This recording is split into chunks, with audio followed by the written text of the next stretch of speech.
Today on the Morning Edition, evacuees from former Typhoon Halong face uncertainty in the upcoming state goal to get them back home. With little direction being given, many are waiting to be told how to get back to their homes and if they'll be ready in time. We'll hear from state leaders on that timeline. Plus, happy Halloween. It is finally here, a day some wait 364 days to celebrate again. How are you celebrating the holiday? We'll explore some Halloween attractions, take a look at events going on, and talk about the best part, the candy, coming up.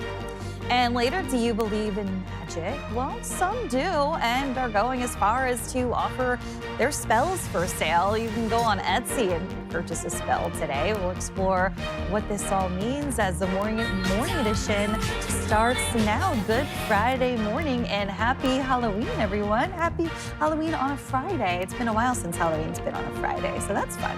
Yeah, and we are expected to see some rain showers, maybe even some snow for areas to the north as you head into the interior. So some locations you'll be donning that jacket if you're heading out doing some trick-or-treating later today. And here in Anchorage, well, not much in the way of some cold weather to be expected. In fact, we're still holding on to some of these breezy conditions and warm weather that's been with us across South Central. We're waking up to those temperatures in the 30s and the 40s. Winds have begun to die down for many areas, but we could still see the occasional gust up to about 30 miles per hour throughout the day. Inland areas, we'll see some sunshine breaks.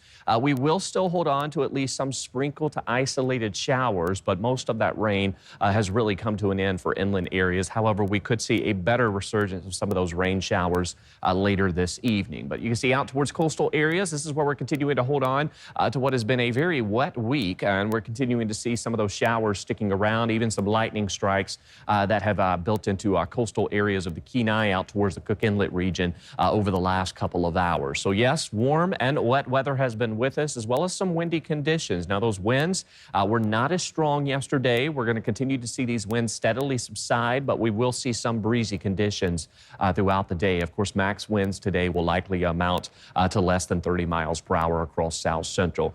Still holding on to that active weather through the Gulf Coast region. We're still watching some gusty winds that will build in towards southeast today, where we could see some gusts up to about 40 to 50 miles per hour. You can see up to 1.5 inches of rain is falling out towards Portage.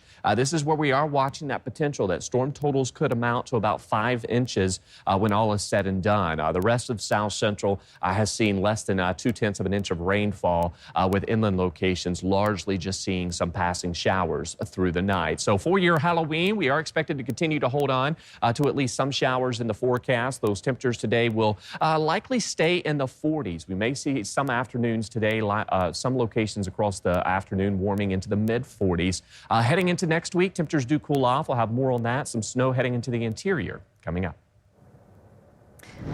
State leaders say November 10th is the goal to start helping former Typhoon Halong evacuees back to their villages. The problem is no one's been giving any information on how exactly that will happen. State Representative Nellie Jimmy disagrees with the state assessment. The storm not only impacted her community of Tooksuk Bay, but devastated much of her district, including Kipnuk and Quigilingok. She also says that the state has not answered specific logistical questions about the move. Alaska Homeland Security and Emergency Management Public Information Officer Jeremy Zedek says financial details have not yet been finalized, but he expects a mix of transportation options will be available for people to return to their homes. It's unrealistic to tell the communities that their village is ready to go home by November 10th. Primarily, we'll probably be using commercial air, as they're already set up to move people out to these far-flung villages. Whether that is the state contracting with air carriers or just providing the applicants with the funds that are required for them to book their own travel and return home with their own arrangements, kind of remains to be seen. In the meantime, state leaders plan to move the more than 300 evacuees from Anchorage's Egan and Alaska Airlines centers into hotel rooms by the end of today. Zedek also stated that the state is exploring other solutions in Anchorage, looking at apartments or other housing communities where they could house several evacuees together in close proximity to one another. Many, however, are growing tired of the confusion and uncertainty and are looking at paying their own way home. With the question of when and how how evacuees will return home. And winter quickly approaching, hundreds now face a difficult choice as they wait for answers. Meantime, air mattresses, new coats, and diapers are just some of the items available to help Western Alaskans recover from the storm. Lauren Maxwell shares details on a large donation event that's taking place in Anchorage today. These are electric blankets, and we've tried to bundle them so everything is in there together. The Mountain View warehouse, owned by Shiloh Baptist Church, We have small, medium, and large. is crammed full. Toys, clothes, food, and more. Everything is new. And all of it is free for people impacted by the storms. Whether you were impacted directly or whether you're hosting a family that was impacted, it impacts you. So anyone that was impacted is allowed to come in and get some of the items that are here. Shiloh's pastor says they worked with the National Baptist Convention. When they found out that the disaster hit Alaska, they reached out to me, asked me how we can help. The humanitarian organization World Vision shipped up 30 pallets of supplies.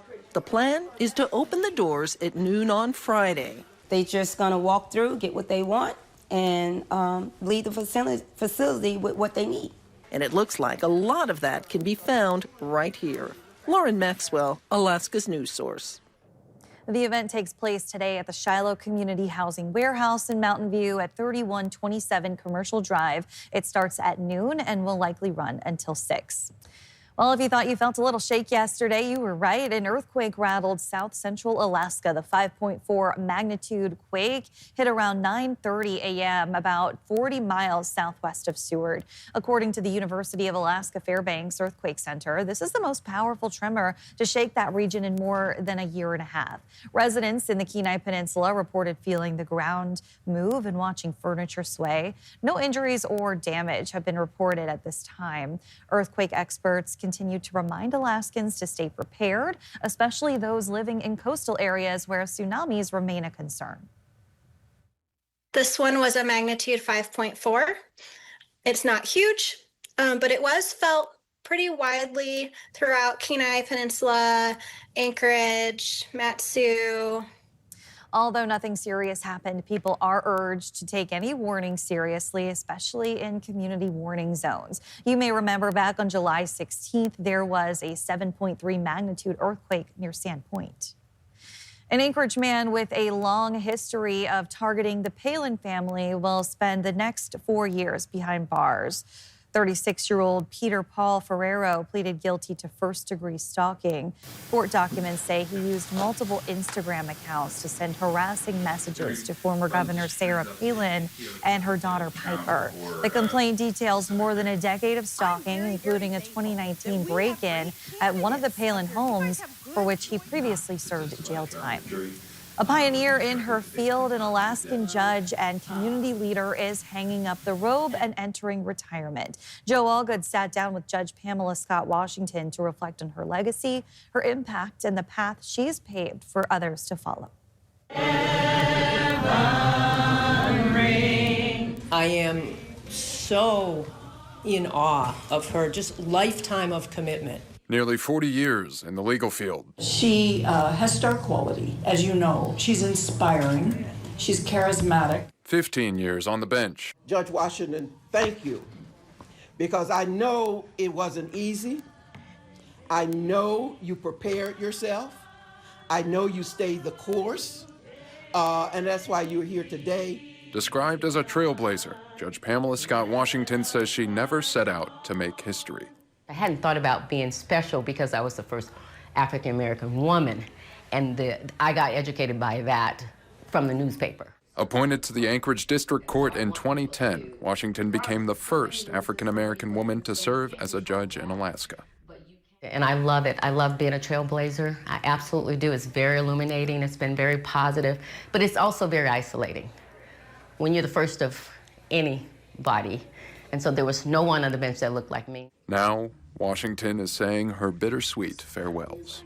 I'm happy, but it's also kind of sad because this is what I've been doing for so much of my life. And so I'm looking forward to the next chapter. A first in the state. Now the new president of the National Association of Women Judges. Washington even advised the Pope.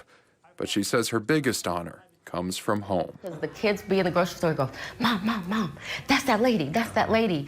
And so I recognize how important it is. And so I went to Clark Middle School, I went to Chugach High School. It's nice to be sort of homegrown from this place and be able to contribute to this community. When I see her, I feel like I could do anything.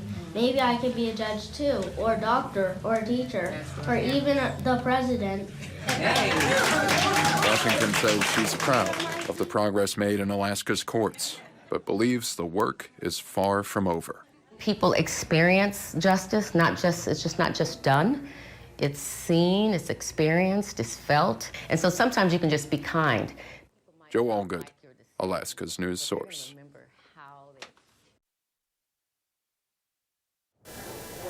Well, ASD officials held their second meeting, which they call Community Conversations, where Anchorage parents and presidents could voice their thoughts about a proposed right-sizing plan. The district proposing the closure of 2 elementary schools, Lake Otis and Fire Lake, in response to lower enrollment numbers district-wide.